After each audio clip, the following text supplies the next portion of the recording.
Hey, how's it going, everybody? And welcome back to Income Views. On this podcast episode, we're going to be taking a look at seeing how much you actually need to live off dividends.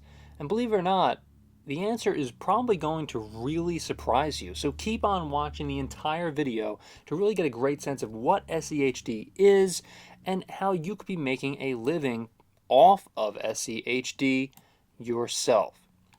So this is something that I've really found amazing. SCHD, right? It's an ETF, and basically, it really does snowball into money that is arriving in your pocket every quarter, and you can actually potentially live off of dividends alone and not touch the principal amount that you invest in. So, something to really keep in mind, right, is SCHD, like what it is that it's, an investment that seeks to track as closely as possible before fees and expenses the total return of the Dow Jones U.S. Dividends 100 index to pursue its goal. The fund generally, here it is. The fund generally invests in stocks that are included in the index. The index is designed to measure the performance of high dividend yielding stocks issued by companies that have a record of consistently paying dividends selected for fundamental strength relative to its peers based on financial ratios. So basically, SCHD, ETF, Texas Instruments, Amgen, PepsiCo, Lockheed Martin, Pfizer, Chevron, Coke, Cisco, Verizon, so on. So basically, you are investing in all of these companies pretty much combined into one. So it's really quite interesting. These are the top, of course, these are the top 10 holdings anyway with these certain companies. So let's take a look at the calculations that I have written down here. So living off dividends from an ETF like Schwab U.S. Dividend Equity ETF SCHD involves estimating your annual living expenses and then determining how much you need to invest in SCHD to generate that income. Now, don't worry about it. Listen, I have everything written down here for you. So here's a step-by-step guide to help you calculate the required investment. Now, what you have to do is determine your annual living expenses. First, calculate how much money you need to annually cover your cost of living. Now, this includes housing, food, healthcare, transportation, entertainment, and other possible expenses. Now, of course, just keep in mind that you actually could put a certain amount of money aside, which I do have that number written down right now. So, let's just say you can live comfortably off $60,000. Okay, you can also possibly be comfortably living off of a lot less than that as well. But for the sake of argument, let's just say it is truly $60,000. So what you can do is you can estimate SCHD's dividend yield. So that is 3.5%. Now that's of course approximate.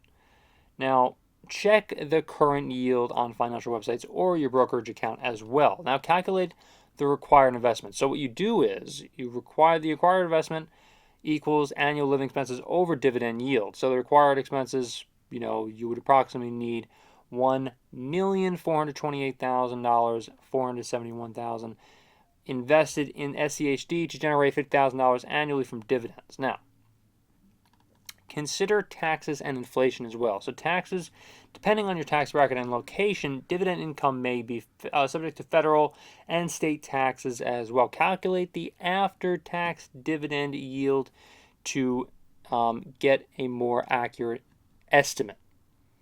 So what someone calculated also, I have that's my calculation. The calculation that this person has in this video is if you invest in $1,500 for a duration of 20 years. So every single month, if you just put in $1,500 for 20 years at a rate of 11.62% in income, you will get an income of $88,120 every single year.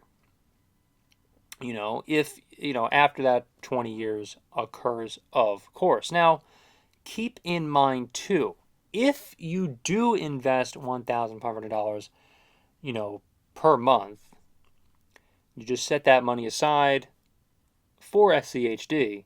Don't get me wrong, you also get dividends along the way too. So you can actually reinvest the money that you get from these dividends and put it back into SCHD if you wanted to do it that way.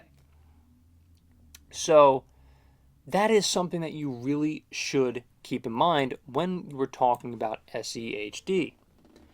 And I'll tell you this too.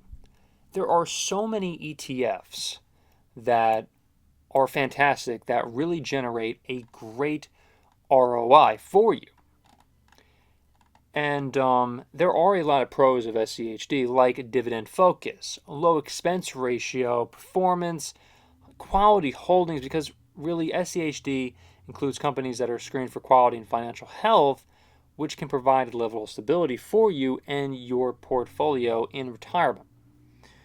Tax efficiency, right? ETFs generally offer tax advantages over mutual funds, such as fewer capital gains distribution as well. Dividend focus, like I said, some of these companies have a very strong history of paying dividends, like Verizon. Look, Verizon has its flaws. If you were just going to invest in Verizon, let's just say, but they do offer a great dividend. Now, I'm not saying it's the best investment for you. I'm just saying they do offer a great dividend. And SCHD has, one of their holdings is in fact Verizon. So that's something to really keep in mind there. So low expense ratio. SCHD has such a low expense ratio of 0.046% as of the latest data, which means more of your investment returns stay in your pocket. And that's just something really to keep in mind, because there are so many ETFs that you could get your hands on, but SCHD has such a low barrier of entry almost that it could be worth it for you to possibly at least take a look at. And again, that snowball effect is real. If, let's just say, you wanted to put in $1,500 per month into SCHD, then that snowball effect can get up to the 20-year mark, and you can be making all of that cash every single year. So, that's retirement right there. That is saving for retirement. If you wanted to go for that route, then that's really up to you. So if you like this video, remember to leave a like, comment, subscribe, and hit the notification bell for more.